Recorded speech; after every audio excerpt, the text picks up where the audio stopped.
দিনী ভাই ও বোন, তিন ব্যক্তির মনে কখনোই কষ্ট দিবেন না। কঠিন বিপদের মধ্যে পড়বেন, হায়াত কমে যাবে, আল্লাহ বরদাস্ত করবেন না। জীবনে নেমে আসবে কঠিন সমস্যা, কঠিন বিপদ, দ্রুত মারা যাবেন, হায়াত কমে যাবে, আল্লাহ তাআলা আপনাকে কঠিন সমস্যার মধ্যে ফেলে দিবেন যদি এই তিন ব্যক্তির মনে যদি কষ্ট দেন। প্রিয় দিনী ভাই ও বোন, রাসূলুল্লাহ সাল্লাল্লাহু আলাইহি ওয়াসাল্লাম হাদিসের মধ্যে বলেছেন, মাল্লাম ইয়ারহাম সগীরানা ওয়া লাম ইউআক্কির কাবীরানা ফালাইসা মিন্না। যারা বড়দেরকে সম্মান করে না, ছোটদেরকে স্নেহ করে না, তারা রাসূলের উম্মত না। তাদের প্রতি আল্লাহ তাআলা অসন্তুষ্ট থাকেন। এই হাদিস থেকে বোঝা যায় বড়দেরকে সম্মান করতে হবে, ছোটদেরকে স্নেহ ভালোবাসতে হবে। আজকাল মানুষদেরকে কথায় আঘাত করে, হাত দ্বারা আঘাত করে, মানুষদেরকে মারধর করে, গালমন্দ করে, মানুষদেরকে খুন পর্যন্ত করে ফেলে। ও যুবক ভাই, ও আমার বোনেরা, ও আমার মায়েরা, শুনে নেন, আপনি যে একজনকে বকা দিলেন, গালি দিলেন, গালি দেওয়া কিন্তু কবিরা গুনাহ। কবিরা গুনাহ, কবিরা গুনাহ, এটা ছোট গুনাহ না, এটা হলো বড় গুনাহ। হাদিসের মধ্যে এসেছে, যারা কবিরা গুনাহ করে, কবিরা বড় বড় গুনাহ তওবা ছাড়া ক্ষমা হয় না। আপনি আজকাল মানুষদেরকে হাসতে হাসতে গালি দেয়, বাবা তার সন্তানকে গালি দেয়, মা তার সন্তানকে গালি দেয়, সন্তান তার মা বাবাকে গালি দেয়, ভাই ভাইকে গালি দেয়, প্রতিবেশী প্রতিবেশীকে গালি দেয়। এটা তো আমার নবীর কখনো শিক্ষা হতেই পারে না। ও প্রিয় ভাই ও বোন, একটু চিন্তা করেন, আল্লাহ তো ব্রেন দিয়েছেন, চিন্তা করার মতো শক্তি আপনাকে দিয়েছেন। ও আমার মা বোনেরা, আজকাল আপনি একজন আরেকজনকে গালি দেন, ও পুরুষ ভাইয়েরা একজন আরেকজনকে গালি দেন। নবীর জীবনের দিকে তাকান, আল্লাহর রাসূল জিন্দেগিতে কখনোই তিনি কাউকে গালি দেন নাই। আজকাল মানুষের ক্ষতি করে, নবীজি তো কাহারও কোনো ক্ষতি করেন নাই। আপনি সে নবীর উম্মত হয়ে কেন একজন আরেকজনের ক্ষতি করবেন? আল্লাহর আদালতে হিসাব দিতে হবে। এজন্য বান্দার হক নষ্ট করবেন না, আরেকজনের হক নষ্ট করবেন না, গালি দিবেন না, মারধর করবেন না, দাঙ্গা হাঙ্গামা করবেন না, রক্তপাত করবেন না, ভুলেও কাউকে খুন করবেন না। প্রিয় মা বোনেরা, আমার মুসলিম ভাইয়েরা, তিন ব্যক্তির মনে কষ্ট দিলে হায়াত কমে যায়, রিজিক কমে যায়, আল্লাহ তাআলা বরদাস্ত করেন না। আল্লাহ রাব্বুল আলামিন তাদের দোয়া সাথে সাথে কবুল করে নেন। প্রিয় মা বোনেরা, মুসলিম ভাইয়েরা, এক নাম্বার হলো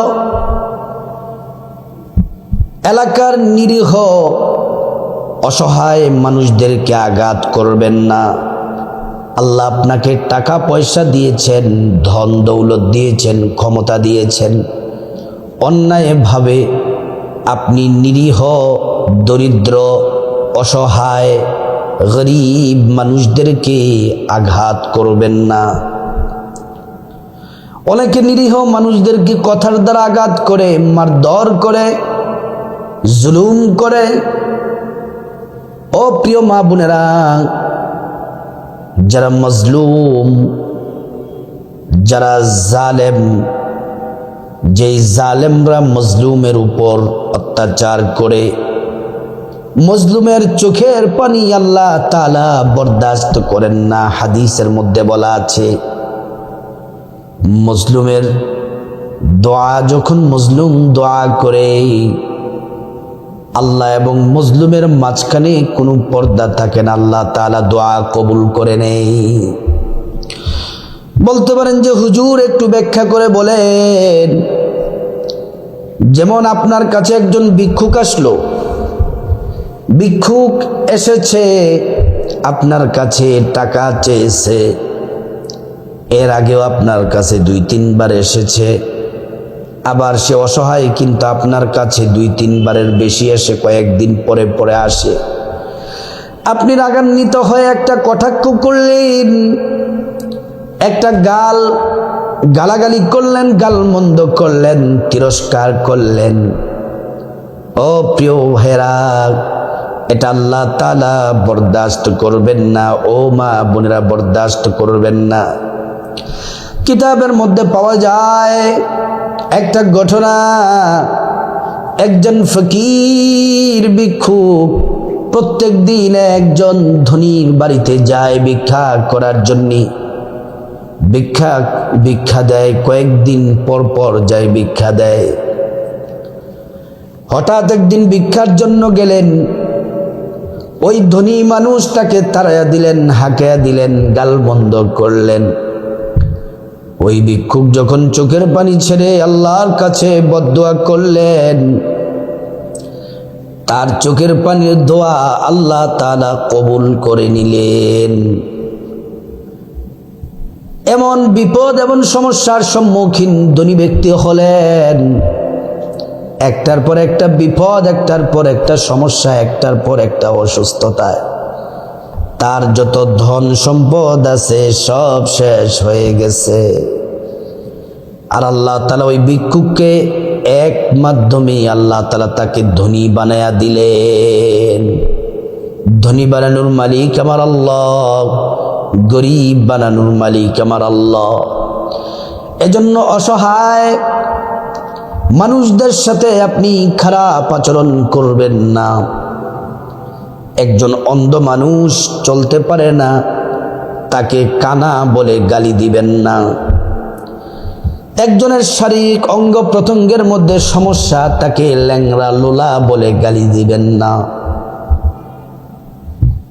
যদি পারেন তাদের সাথে ভালো ব্যবহার করবেন, খবরদার তাদের সাথে খারাপ ব্যবহার করবেন না। তারা দোয়া করলে, তারা যদি বদদোয়া দেয়, কঠিন সমস্যার মধ্যে পড়ে যাবেন। আর আল্লাহ যদি নারাজ হয়ে যায়, হায়াত কমে যাবে, রিজিক কমে যাবে, দ্রুত মারা যাবেন। প্রিয় মা বোনেরা আমার, মুসলিম ভাইয়েরা ভালো করে শুনুন। 2 নাম্বার, যাদেরকে কষ্ট দিলে, যাদেরকে আঘাত করলে আল্লাহ বরদাস্ত করেন না, সহ্য করেন না, দ্রুত সময়ে মারা যাবেন, কঠিন বিপদের মধ্যে চলে যাবেন, কঠিন সমস্যার মধ্যে পড়ে যাবেন।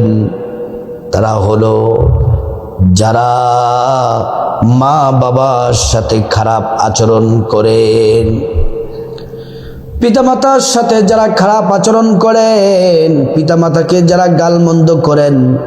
কিছু কিছু এমন ঘটনা দেখা যায়, পিতামাতাকে মারধর পর্যন্ত করে। এমন ভয়ঙ্কর খারাপ, এমন কুলাঙ্গার সন্তানও কিন্তু দুনিয়ায় আছে। মা বাবাকে মারধর করে, কত বড় বেয়াদব! মা বাবার সাথে খারাপ আচরণ করা যাবে না। হাদিসের মধ্যে আল্লাহর রাসূল বললেন, রিদর রব্বি ফি রিদল ওয়ালিদাইন, সাকাতুর রব্বি ফি সাকাতিল ওয়ালিদাইন। পিতামাতার সন্তুষ্টিতে আল্লাহর সন্তুষ্টি, পিতামাতার অসন্তুষ্টিতে আমার আল্লাহর অসন্তুষ্টি। পিতামাতা যাদের প্রতি খুশি, আমার আল্লাহ তাদের প্রতি খুশি। পিতামাতা যাদের প্রতি নারাজ, আমার আল্লাহ তাদের প্রতি নারাজ। প্রিয় মা বোনেরা আমার, মুসলিম ভাইরা ভালো করে শুনুন। আল্লাহ তাআলা পিতামাতার সাথে ভালো ব্যবহার করার জন্য কোরআনের কয়েক জায়গায় নির্দেশনা, সরাসরি নির্দেশ দিয়েছেন। সূরা বনী ইসরাইল আল্লাহ তাআলা চমৎকার করে বললেন, وَقَضَى رَبُّكَ أَلَّا تَعْبُدُوا إِلَّا إِيَّاهُ وَبِالْوَالِدَيْنِ إِحْسَانًا। পিতামাতার সাথে ভালো ব্যবহার করার জন্য আল্লাহ কি বলছেন শুনলে অবাক হবেন। আল্লাহ তাআলা প্রথমে বললেন, নির্দেশ দিলেন কাজী হয়ে, বিচারকের ভূমিকা রেখে আল্লাহ তাআলা বললেন, ও দুনিয়ার নারী পুরুষেরা সবচেয়ে বড় বিচারক হলেন আমার আল্লাহ। আল্লাহ পাক বললেন, ওয়াকাদা রাব্বুকা আল্লা তা'বুদু ইল্লা ইয়া।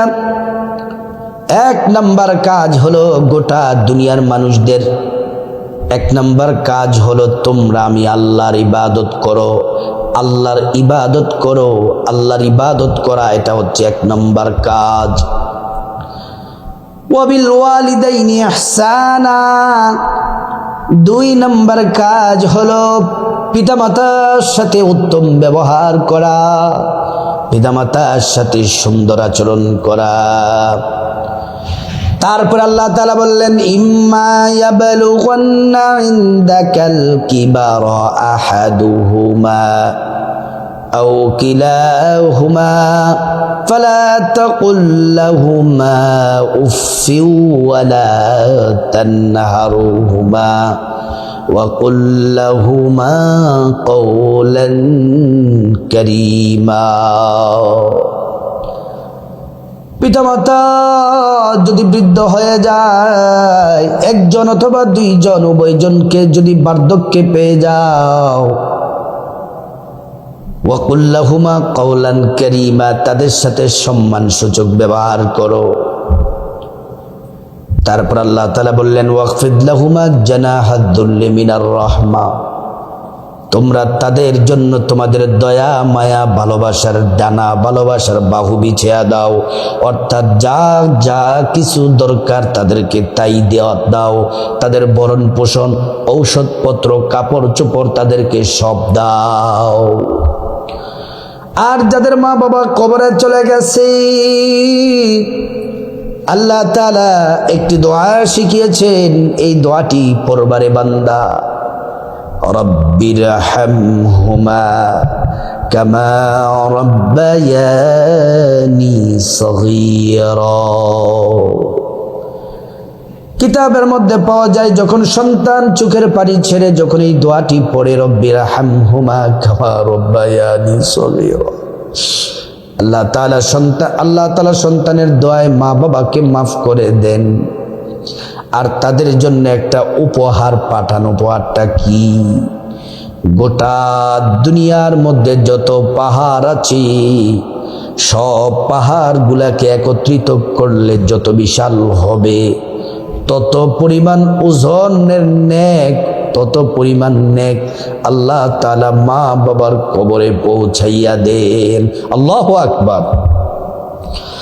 প্রিয় মা বোনেরা আমার, ভালো করে শুনুন ও দুনিয়ার যুবক ভাইয়েরা, দুই নাম্বার হলো মা বাবার মনে কষ্ট দিলে আল্লাহ তাআলা বরদাস্ত করবেন না, ধ্বংস হয়ে যাবেন, বিপদের মধ্যে পড়ে যাবেন, হায়াত কমে যাবে, রিজিক কমে যাবে, দ্রুত মারা যাবেন। তিন নাম্বার হলো ওই ব্যক্তির মনে কষ্ট দেওয়া যাবে না। সমাজের মধ্যে যারা বিধবা নারী আছে, বিধবা নারীদের মনে কষ্ট দেওয়া যাবে না। যাদের স্বামী মারা গেছে, ওই মহিলারা তো অসহায় হয়ে যায়। আমরা দেখতে পাই জানাজার মধ্যে যখন ওনার স্বামী যখন মারা যায়, তখন অনেক মানুষ সন্তানকে পড়াশোনা করাবে, খোঁজ খবর দায়িত্ব নিবে, অনেক আশা দেয়, কিন্তু কয়েকদিন যাওয়ার পরেও আর খবর থাকে না। ওই বিধবা নারী তার সন্তানদেরকে নিয়ে জীবন যাপন করা খুবই কষ্ট হয়ে যায়। এজন্য বিধবা যারা আছে তাদেরকে অসহায়ের নজরে দেখা যাবে না, কষ্ট দেওয়া যাবে না। দুর্বলতার সুযোগ পেয়ে অনেকে তাদের টাকা আত্মসাৎ করে, জমি জামা আত্মসাৎ করে। যারা এত জঘন্য অন্যায় করে তাদের হায়াত কমে যাবে, তাদের রিজিক কমে যাবে, তারা দ্রুত মারা যাবেন, কঠিন বিপদের সম্মুখীন হবেন, তারা কঠিন বিপদের মধ্যে পড়ে যাবে, তাদের হায়াত কমে যাবে। যদি পারেন তাদের উপকার করবেন, তাদেরকে কষ্ট দিবেন না। পারলে তাদের ভরণ পোষণ দিবেন, একদিন তাদেরকে খাবার দাবারের ব্যবস্থা করে দেন, পড়াশোনার ব্যবস্থা করে দেন, খরচ দেন, বাজার সদাই করে দেন। যদি আপনি তাদের প্রতি দয়া মায়ার হাত যদি বাড়ান, আল্লাহ তাআলা খুশি হয়ে যান, আল্লাহ আপনাকে কবুল ও মঞ্জুর করে নেবেন, আপনার প্রতি সন্তুষ্ট হয়ে যাবেন। আর যদি তাদের প্রতি আপনি তাদেরকে যদি কষ্ট দেন, তাদের মনে যদি কষ্ট দেন, যদি এতিম বাচ্চাদের মনে যদি কষ্ট দেন, বিধবার নারীকে যদি কষ্ট দেন, এতিম বাচ্চাদেরকে যদি আঘাত করেন, এতিম বাচ্চাদের সম্পদ যদি আপনি লুণ্ঠন করে খান, তাদের অধিকার থেকে যদি তাদেরকে বঞ্চিত করেন, আল্লাহর কসম আপনাকে আল্লাহ তাআলা কঠিন বিপদে ফালায়া আপনাকে ধ্বংস করে দিবেন। এজন্য সাবধান হয়ে যান প্রিয় মা বোনেরা, আমার মুসলিম ভাইয়েরা। এই ভয়ঙ্কর তিনটি পাপ কখনোই করবেন না। এই তিন ব্যক্তির মনে কষ্ট দেওয়া যাবে না। তাদের মনে কষ্ট দিলে আল্লাহ তাআলা বরদাস্ত করেন না, হায়াত কমে যাবে, রিজিক কমে যাবে, দ্রুত মারা যাবেন। প্রত্যেকটা মানুষকে, নারী হোক পুরুষ হোক, এই তিন ব্যক্তির মনে কষ্ট দেওয়া থেকে আল্লাহ তাআলা সকলকে হেফাজত করুন।